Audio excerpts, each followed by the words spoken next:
Welcome na naman po sa napakaganda at nagbabagang Katarantaduhan Podcast. Ngayon sa KP Boys React.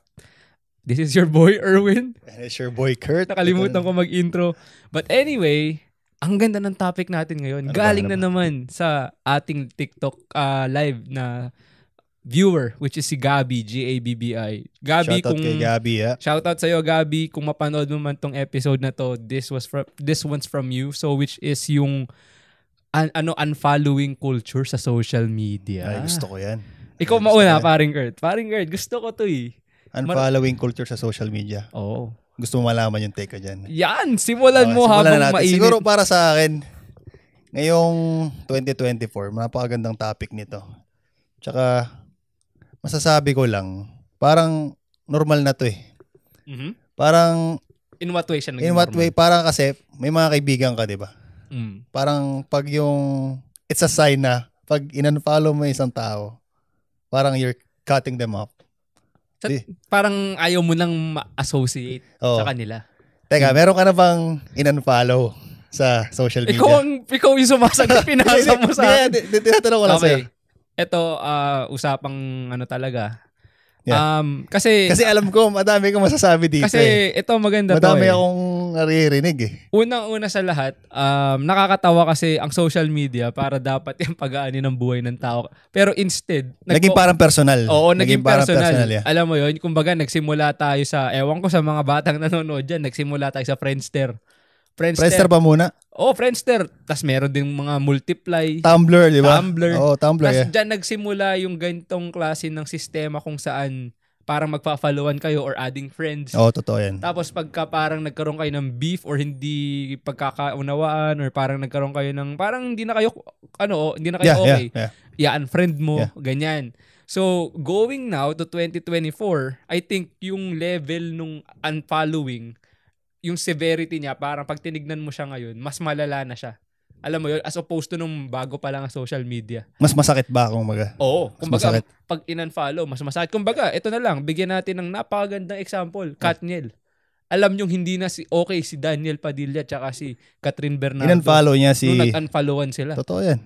Hindi ko siya, personally, hindi ko nakita yon. Naririnig ko lang sa mga tao kasi hindi naman ako big celebrity guy na like nagpa-follow ng mga celebrity trends. Pero isang magandang sign ng hindi okay ang dalawang tao pag nag-unfollowan sila sa social media. 'Di ba? Pero hindi lang 'yun. Hindi lang naman, hindi lang unfollowing, meron pang block, meron pang mute. Oo, block mute. Yeah, diba? Oo. Pare. Okay, re-restrict mo yung story, 'di ba? Kasi I think kasi ang masasabi ko diyan is kasi nga parang gustong humanap ng paraan ng mga companies na to na hindi mag-cause ng stir o friction. Kasi the moment na nag-unfollow ka, there's no going back. So, kung gusto mo lang silang i-keep doon na hindi nila alam na parang ayaw mo sa kanila, ilalagay mo sila sa mute. Okay. 'Di ba? Totoo yan. Subukan mo na ba? Nakapaglagay ka na ba ng tao sa mute? Nakapaglagay na ako, pero hindi naman kasi kasi hindi mo naman kailangan mag-post araw-araw din eh. Totoo yun. Hindi kailangan malaman ng tao yung anong ginagawa mo sa araw-araw. Parang, di ba nakakasawa? Kaya sinabi niya sa'yo, kaya nga story, di ba? Pero yun nga, ayun yung take ko doon bro. kasi parang, minsan parang annoying na rin minsan. Yeah, kasi may, diba? Parang ginawa ng diary yung eh. Parang yung ginagawa mo yung buhay mo parang bukas na libro eh. Oo, parang alam ng tao yung nangyayari sa'yo. Kunyari, na-fire ka sa trabaho. Ay, ipapost mo pa. Meron may mga kilalang na-fire sa trabaho. Mga ganon. Yeah. Diba? Totoo yun guys. Actually, gusto yung sinabi ni Kurt kasi parang, ang napansin kong trend nung unang lumabas ang Twitter, Instagram, around 2009, 2010, ang tao, lahat gusto maging public ang buhay. Facebook. Ngayon, yung trend towards this, hindi ko lang alam dahil tumatanda na rin ako, so nagmamature na ako, parang, ang ko ngayon is towards privacy naman. Kasi parang, before the social media, may internet pero hindi tayo ganun ka-connected lahat. Hindi ganun. You know what I mean? Yeah. So ngayon parang gusto mong i-showcase na ang exciting ng buhay ko, ang exciting ng ginagawa ko. But ngayon, parang umiikot na yung cycle na sobrang connected natin, lahat parang kita na. Gusto naman nating maglagay ng boundaries. So gusto nating itago. Anong take mo dun, bro? When it comes to yung parang gano'n, yung kasi nakikita ko ngayon, ayaw mo na nagpo-post ng story as much as possible. Gusto mo magstay incognito, yung mga ganun. Para sa akin kasi, pag masyado ako nagbibigay ng information about sa personal life mo, parang masyadong toxic yun. Tapos, yung mga tao, lagi may nasasabi yan. Kahit anong mangyari sa'yo, lagi may nasasabi yan. For example, may na-achieve ka sa buhay. Siyempre, half ng buhay mo, may mga haters ka eh. Oo. Totoo yan. May mga haters ka, tapos may mga kaibigan ka. Like, for example, may na-achieve ka na ganyan. Yung mga haters mo, parang hahanap ng dahilan para i-bash ka. Harap ng dahilan para i-bash ka. Yung mga close friends mo, proud sila sa'yo. Yung sa akin, hindi ako masyado nagpa-post na yun kasi parang gusto ko yung mga haters ko.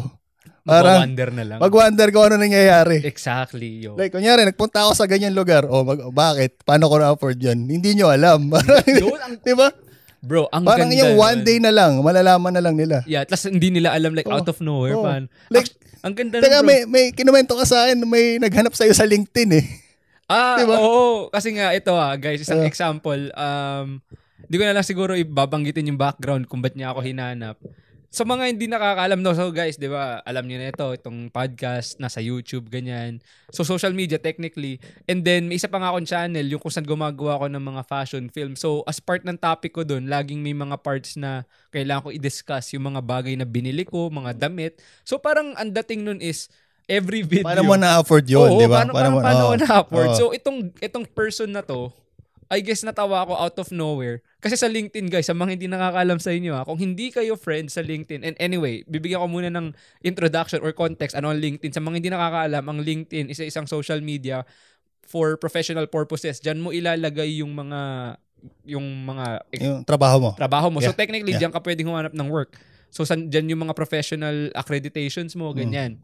So ngayon, siguro tong si person, talaga nagwa-wonder kasi ako, meron akong private Instagram account na for personal use lang. Yeah. And half of the time, hindi nyo ako makikitang nagpo-post doon. Totoo yan. Totoo yun. Yeah. So, if anything, kung swertihin ka man, ikaw, na nanonood, swertihin kang mag-land ka sa private Instagram ko, may connection tayo. Totoo yan. Kasi hindi ako nag-a-accept ng just anyone sa account ko na yun. And majority lang din ang pinopost ko palagi doon is palaging basketball lang. Yung picture lang na nagba-basketball. Yeah. But anyway, si person, friend ko siya doon. And nagwa-wonder siguro siya, anong ginagawa ko sa buhay ko kasi hindi alam ng tao na anong ginagawa ko sa buhay ko maliban sa Facebook, tuloy sa YouTube. Kasi yun lang yung nakikita nila, yun lang yung public sa akin eh. Tapos, siguro nagwa-wonder siya, ano kayang trabaho ko, paano ko na-afford yung mga nasa fashion kong ginagawang videos. Pumunta siya ngayon sa LinkedIn. Tapos chinek niya doon yung ano yung naging work ko, ano yung current work na ginagawa ko. And it so happened na ang ginawa ko is, hindi ko in-update yung LinkedIn ko. Iniwan ko yung LinkedIn ko nung time na na-lay off pa ako. Na-lay off ka sa trabaho. Na-lay off pa ako sa work. So, like, that was 2020. Tapos, nung chinek na yung account ko, that was maybe last year, 2022. So, may 2 years gap yun. Yeah. So, meron ka nga yung ano dun na, shit, anong ginagawa nito? Like, paano niya na-afford yung ganitong lifestyle? So, sa akin, parang, I guess, yun yung kailangan mo nalang i-figure out. Hindi, dumating na din sa point na parang kada magpo-post ka, parang ang inaano ng mga tao, nagbabrag ka. Exactly, bro. Kasi iba-iba naman yung parang goals mo sa social media. Maybe parang gusto mo lang mag-market, may business ka. Yeah. Gusto mo lang like mag-review ng mga bagay. Pero yung dating dun sa mga haters mo, parang nagbabrag ka lagi eh. Diba? Parang totoo naman. Wala nang positive na outlook para sa kanila. I think depende rin yun sa mga kung sinong makakakita. Kung siguro yung nakakita is talagang from the get-go, parang hindi aligned sa, like parang hindi kayo like, hindi tayo chill. So like parang, like from that point on, anything na makita niya na post mo, regardless na ikaw na nagpo-post is hindi ka naman nagyayabang or whatever. Etong isang to, na nandito sa side na ng viewing, lagi niya nang iti-take yun in the wrong way. Totoo you know what I mean? Totoo yun. Parang ganun. Kasi parang ngayon meron ka ng bias eh. Biased ka sa taong to. So, whatever this person does, lagi mo nga hanapan ng mali. You see what I mean? Parang ayun na lang yung nagmamatter. Kasi parang, shit, like, itong taong to, wala, nagyayabang na naman to, yung mga ganyan. But going back, dun nga sa sinasabi ni Kurt sa unfollowing, kung ako, meron akong in-unfollow. Meron, guys. Meron naman. And for the most part, one of the reasons na kung bakit ginagawa ko yung unfollowing na yan, matagal bago ako mag-unfollow sa isang tao. Not unlike, unless na lang kung mga parang ano lang yun, yung mga sikat. May tanong ako sa'yo. Isa ka ba sa tao na naniniwala sa second chances? End na ba natin itong podcast, bro? Ano? Hindi, joke lang. Ako yung tipo ng tao, guys, na madalas magbigay. Kasi tinanong ko sa ito ng second chance. Hindi lang second chance, di ba? Not second chance. Third, fourth. I gave up until fifth dun sa maling tao. Di ba? And that, like sabihin ko na, that was my ex. Five times. Yeah, five times. Yeah. So, that actually kinda, like parang it shows na, ako kasi yung tipo ng tao na, I always try to give the benefit of the doubt. So, parang, I always try to look the goodness in someone. Kasi, hindi mo alam na parang, itong taong to, like, magbabago pa, ganyan. But then, ako naman bilang tao, parang na-realize ko din recently lang, actually, last year lang, sinabi ko to kay Kurt. Start of 2023 na may mga certain na tao na talagang gusto lang nilang nandun sila kasi una, may napapakinabangan sila sa'yo. Totoo yan. And second of all, gusto ka lang nilang, parang trip ka lang nilang i-bash, trip ka lang nilang gaguhin, trip ka lang nilang anuhin, and hindi ko alam yung explanation dun. And for that fact, parang sabi ko, shit, pinagkatiwalaan ko na tong mga taong to, and then lagi akong, like, hindi mo kailangan sa akin magdalawang salita kung talagang tropa kita kasi tutulungan kita in whatever way I can. Tapos makikita mo ganyan yung ginagawa sa'yo. Totoo yan. Parang nagsawa na ako dun, bro. Like, sabi ko, okay, nagbigay na ako ng second chance, then maybe third chance, and then, ganun pa rin yung ginagawa wala pa rin nagbabago. Oo. Yeah. So, parang, at that point in time, ang ginawa ko dun, since nandun tayo sa topic na kung may in-unfollow ako, bago matapos yung, kasi ito yung number 1, matatapos yung taon ng 2022, sobrang nababother ako, bro, sa taong to. Or sa mga taong to. Yeah. Like, nababother ako sa kanila to the point na wala silang ginagawa. Hindi ako nagso-social media, may ginagawa lang ako on the side. Nababother ako sa the fact na yung presence nila, nakikita nila, like parang nasa circle ko sila.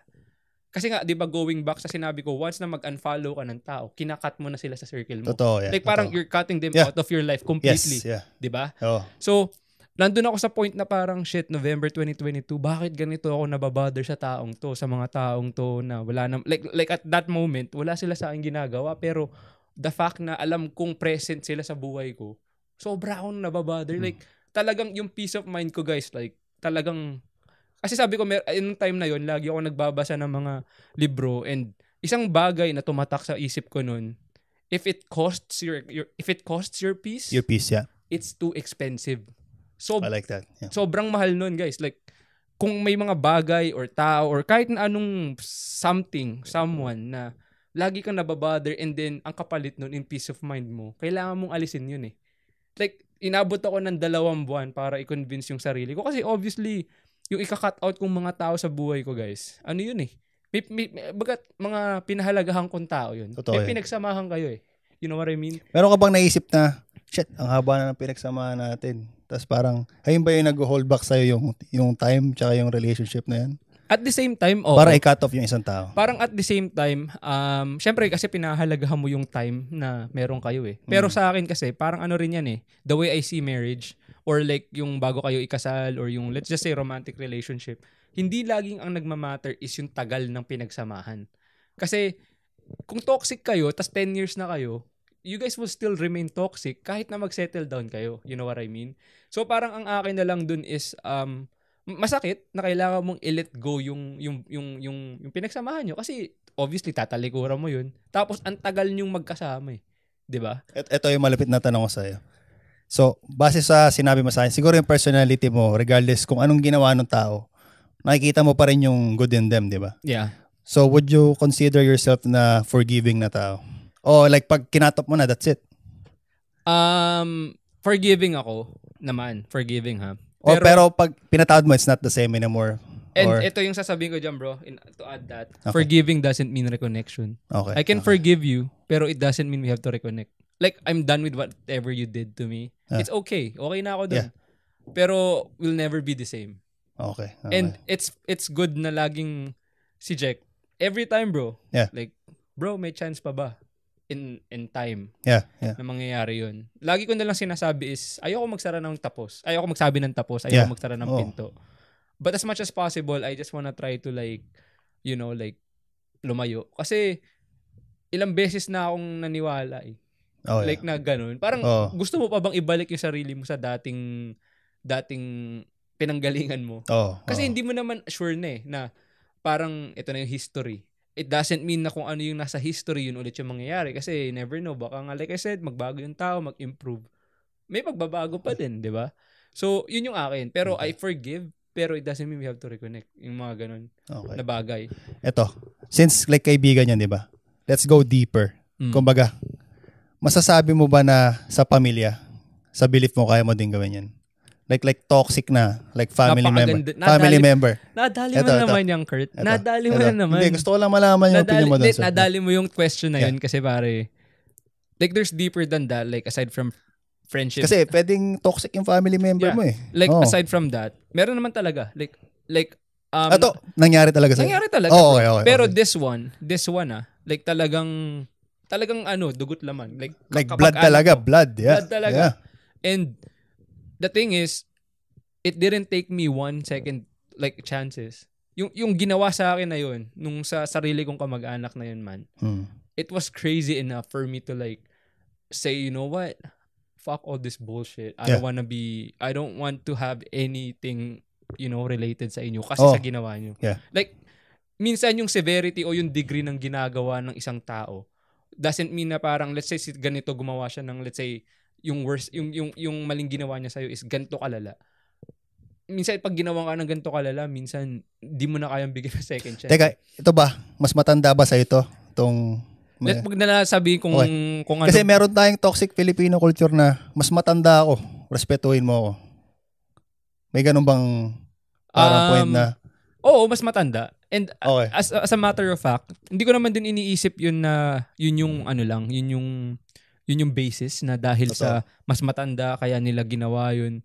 Pero quite frankly, hindi ko din maintindihan kung saan nagmula kung ba't nila ginawa. Kung saan sila nanggagaling. Like, hindi kung ba't nangyari yun, yung hindi ko inaasahan.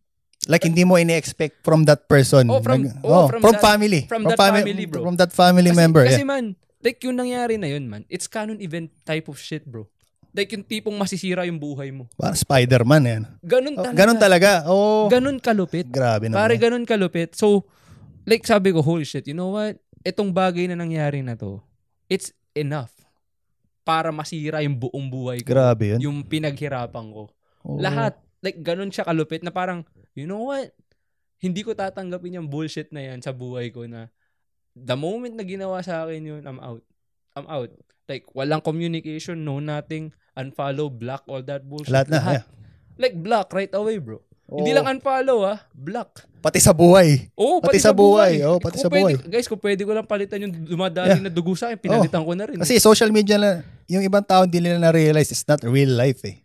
Pero, tinitreat nila yun as real life. Pero there's more to that kung di nyo man na-realize yun. Like, tsaka parang may mga taong gustong mag-portray ng parang, ang saya ng buhay ko. Tapos in real life ito pala talaga. Yeah. But ayoko mag-touch base doon in such a way na bad way kasi baka yung iba yun yung parang outlet nila na lungkot. Yeah. Parang sinasabi ko lang yun sa mga taong gustong mag-flex. Parang doon sila nagko-cope up. Oo, sa mga taong gumagawa pa, pero yung ibang tao na ginagamit ang social media to flex, to show them na mayaman ako, ganito karami yung gamit ko. Pero in real life, talagang nahihirapan sila magbayad ng bills. Totoo yan. Pero gusto nilang i-portray sa social media na look at my life.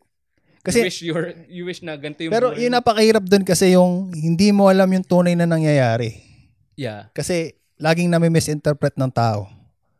Pwedeng sabihin mo, shit, may bagong kotse si ganyan, may bagong bahay si ganyan. Pero like behind that, puro utang. Exactly. Puro utang, di ba? Yeah. Like, hindi namin yun binabasa. Pero hindi kami against sa ganun. Kasi hustle nyo yan eh. Kayo, like, choices nyo yun. And you live with your, you live with the consequences of your choices. So, ikaw yung mahihirapan. Hindi naman namin binabash yun kung gusto mong pahirapan yung sarili mo. Totoo. Yun lang. Pero going back nga dun, medyo lumalim na yung punta namin. Yeah. Going back dun sa toxicity ng unfollowing sa social media. Yeah, I think, yung culture na yan, I think it serves a purpose para sa akin. Kasi at least merong ganyan na kung ayaw mo nang makita lahat ng mga bagay na nagkukos ng peace mo, then by all means, do it. Yeah. You know? Yeah. Pero may mga taong sobrang petty lang din, na sobrang babaw, Yeah.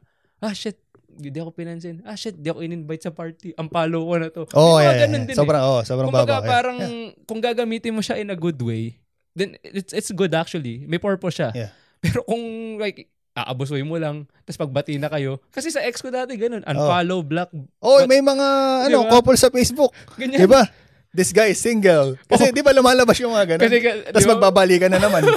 Napaka-toxic. Tapos gagamitan pa ng it's complicated. It's complicated, mga diba? ganyan. Yeah. Works at Krusty Krab.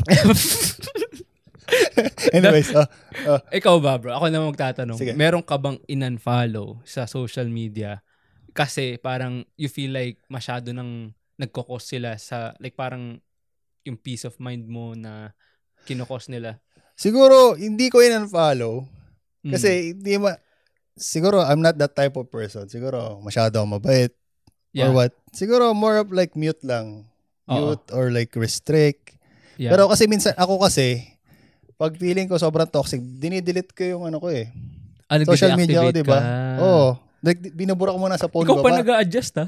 Hindi, kasi parang, yun yung sinabi mo sa like, yung sa last topic natin na, yung kung anong isipin ng tao sa'yo, that's none of your business. Yeah, exactly. Right? Yeah. Kaya ako, pag minsan, pag feeling ko sobrang toxic na, parang binubura ko na lang yung ano eh. Social Parang media. bigla na lang ako nawawala. Totoo yan. O kaya, tinitext ko na lang yung mga close friends ko, yung Erwin. Yeah. Magbubura muna ako ng ano. Yeah, Sa social Instagram, wag mo media, muna akong i-message doon. Like, text mo na lang ako.